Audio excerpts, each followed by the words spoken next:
Hello বন্ধুরা, আমার নতুন ভিডিও আবার প্রত্যেককে স্বাগত। আপনারা অনেকে আমার কমেন্টে অনেক রকম কোশ্চেন মিসলিনিয়াস করে আসছেন, অনেক দিন ধরে আমি ভিডিও দিতে পারিনি।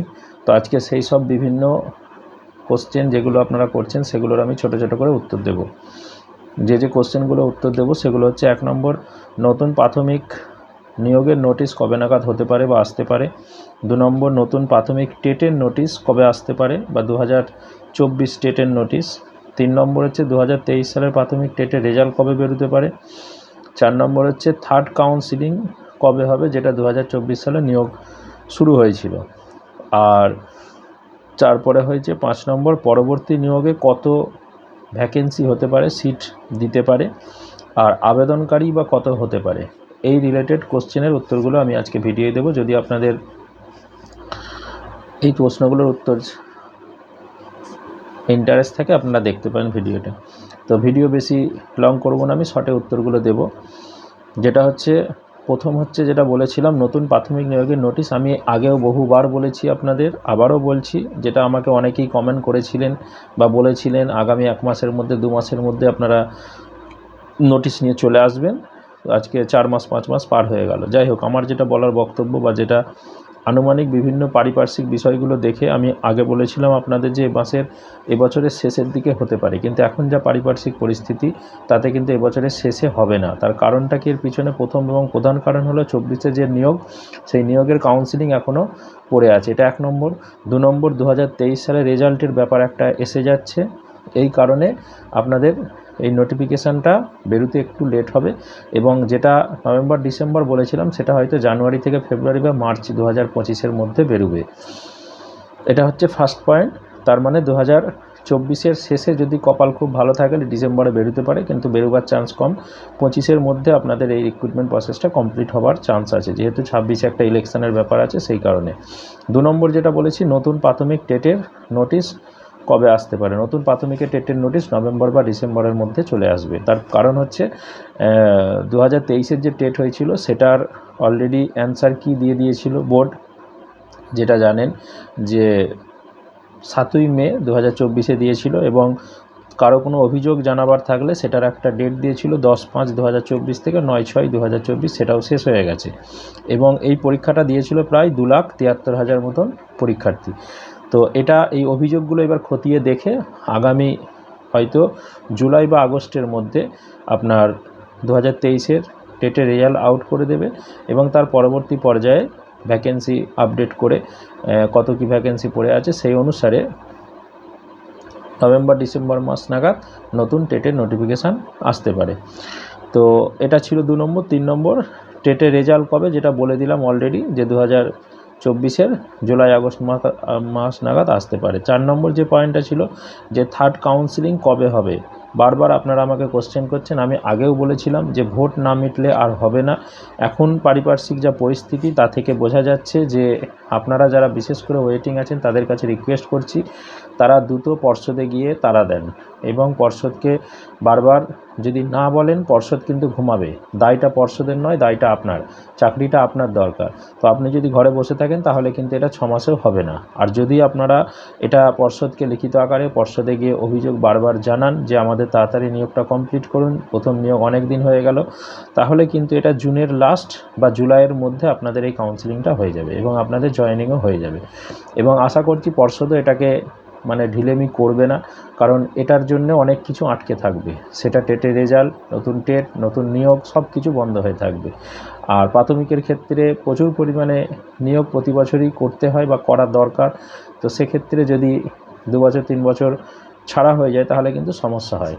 তো সেই কারণে দেখবেন হাই স্কুলের নিয়োগ বন্ধ রাখলেও প্রাথমিকের নিয়োগ কিন্তু 1-2 বছর অন্তর অন্তর হয়ে যাচ্ছে। তো যাই হোক, যেটা বলার উদ্দেশ্য সেটা হচ্ছে কাউন্সিলিং দ্রুত হবে, জুনের শেষ বা জুলাইয়ের মধ্যে আশা করি কাউন্সিলিং হয়ে যাবে। তবে আপনারা হাত পা গুটিয়ে বসে থাকলে হবে না, আপনাদের যারা এখনও কাউন্সিলিং হতে বাকি আছেন তারা দ্রুত পর্ষদে যোগাযোগ করুন এবং পর্ষদকে বারবার চাপ দিন যে এটা কাউন্সিলিং যাতে দ্রুত করে। তারপরে যেটা বলেছিলাম যে পরবর্তী যে নিয়োগ হবে, বললাম যে 2025-এ জানুয়ারি বা ফেব্রুয়ারি বা মার্চের মধ্যে নোটিশ আসবে, সেখানে কত ভ্যাকেন্সি হতে পারে। আমার হিসাব অনুসারে বা সরকার যেটা দিতে চাইবে, আমার যেটা ক্যালকুলেশনে, সেটা 20 থেকে 30K মানে 20 থেকে 30,000-এর মধ্যে। সেটা অনেক কিছু পারিপার্শ্বিক বিষয়ের ওপর ডিপেন্ড করে সেই ভ্যাকেন্সিটা তারা দেবে। তো এটা হচ্ছে আমার আনুমানিক হিসাব। এবার এটা যদি যারা, যেহেতু 2023-এর রেজাল্ট আউট হয়ে যাওয়া মানে 2023-এর টেট যারা দিয়েছে সেখান থেকে অনেক ক্যান্ডিডেট কিন্তু এখানে অ্যাড হবে। তার মানে ভ্যাকেন্সিটা, মানে যেটা স্টুডেন্টের যেটা সংখ্যা সেটা বা অ্যাপ্লিকেশনের যে সংখ্যা অনেকটা বেড়ে যাবে। তো সেই হিসেবে আমি সেটা পরে বলছি কত হতে পারে। সেই হিসেবে যদি তারা প্রত্যেকে চাপ দেয় এবং আপ টু ডেট সিট যদি চাই, যে আপ টু ডেট সিট নিয়ে, এটা সবসময় মনে রাখবেন, এগুলো সবসময় 1 বছর 2 বছর 3 বছর আগের একটা সিট নিয়ে নোটিফিকেশান দেওয়া হয়। যদি আপ টু ডেট সিট চাওয়া হয় বা বার করা যায় তাহলে কিন্তু এই সংখ্যাটা আরও অনেকটা বেড়ে যাবে। তো এটা ডিপেন্ড করছে পর্ষদের উপর, সরকারের উপর, এবং যারা প্রার্থী আছে তারা যদি এটা চাপ দিয়ে বার করাতে পারে তাহলে সংখ্যাটা আরও অনেক বাড়তে পারে। তারপরে যেটা বলেছি, আবেদনকারী কত হতে পারে। আমি এর আগেও আবেদনকারী বলেছিলাম, অনেকেই আমার এর আগের ভিডিওগুলোতে রে করে উঠেছিলেন। আমি বারবার বলেছিলাম যে এটা 50K প্লাস, এবং এই সংখ্যাটা কিন্তু 60, 70, 80,000 পর্যন্ত যেতে পারে। আবারও বলছি, সেই সংখ্যাটা এতটাই যেতে পারে। এর পিছনে লজিক কি, আমি 2-3টে বলছি। 1 নম্বর হচ্ছে 2023-এর রেজাল্ট আউট হবে, এটা একটা বিষয়, এই ক্যান্ডিডেটগুলো যোগ হবে 1 নম্বর। প্রথম কথা, 14-র যে টেটগুলো যারা ধরুন পায়নি, প্যানেলের বাইরে রয়ে গেছে, তারা এখানে অ্যাড হবে।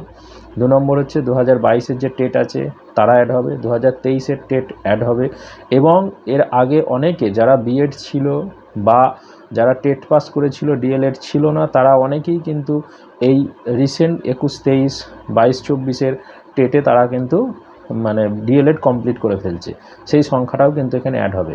আর একটা বিষয় যেটা মনে রাখবেন, যে এর আগে কি হতো, ডিএলএড মানে অনেকটা ডিলে হতো, যেমন 21-23-এরটা অনেকটা ডিলে হয়েছিল, তাদের কিন্তু কমপ্লিট হয়ে গেছে, রেজাল্ট দিয়ে দিয়েছে, এবং 22-24-এরও কিন্তু ডিএলএড কমপ্লিট হয়ে যাবে, তারাও কিন্তু এখানে অ্যাড হবে, এটা কনফার্ম থাকুন। এবং সরকার সেই অনুসারে পলিসি করেই বেশি সংখ্যক ক্যান্ডিডেট যাতে আবেদন করতে পারে, সেই জন্যই কিন্তু এটা লেট হচ্ছে বা লেট করবে। তো সেই হিসেবে সংখ্যাটা কিন্তু মিনিমাম 50K, তো অবশ্যই সংখ্যাটা আরও বাড়তে পারে। এটা অনেক কিছু আরও পারিপার্শ্বিক অনেক কিছু ব্যাপার আছে, যেটা এনআইএস থেকে ডিএলএডের ব্যাপার আছে, আরও অন্যান্য বিষয়, সেগুলো যদি সব অ্যাড হয় সেই সংখ্যাটা কিন্তু অনেকটা বাড়বে। তো সেই জন্যে যারা এই আগামী রিক্রুটমেন্টের জন্য বসে আছো তাদেরকে আমি একটাই কথা বলবো, যে যতটা সম্ভব ভ্যাকেন্সি যাতে বার করে আনা যায়, পর্ষদকে বলে, সেটা মুখ্যমন্ত্রীর কাছে আবেদন করে বা পর্ষদকে বলে, শিক্ষামন্ত্রীকে বলে বেশি পরিমাণ ভ্যাকেন্সি বার করতে হবে, তাহলে ম্যাক্সিমাম কিন্তু নিয়োগ পেতে পারে বা ম্যাক্সিমামের কিন্তু নিয়োগ হতে পারে। আর তা না হলে কিন্তু, যদি সকলে এরকম আবেদনের যোগ্যতা অর্জন করে ফেলে তাহলে কিন্তু সংখ্যাটা অনেক বেশি হয়ে যাবে, তখন পাওয়ার পার্সেন্টেজটা অনেকটা কমে যাবে। এটুকুই বলার। এবং এই রিলেটেড প্রশ্নগুলোই বারবার আপনারা করছিলেন। এছাড়াও যদি কারোর কোনো প্রশ্ন থাকে বা এই রিলেটেড কোনো কিছু কোয়ারি থাকে বা কোনো তথ্য থাকে, আমার কমেন্টে অবশ্যই কমেন্ট করবেন। আর ভিডিওটা যদি ভালো লেগে থাকে অবশ্যই লাইক করবেন এবং বন্ধুদের মধ্যে শেয়ার করবেন। ওকে, ধন্যবাদ। আর যদি নতুন হয়ে থাকেন আমার চ্যানেলটা সাবস্ক্রাইব করে রাখবেন।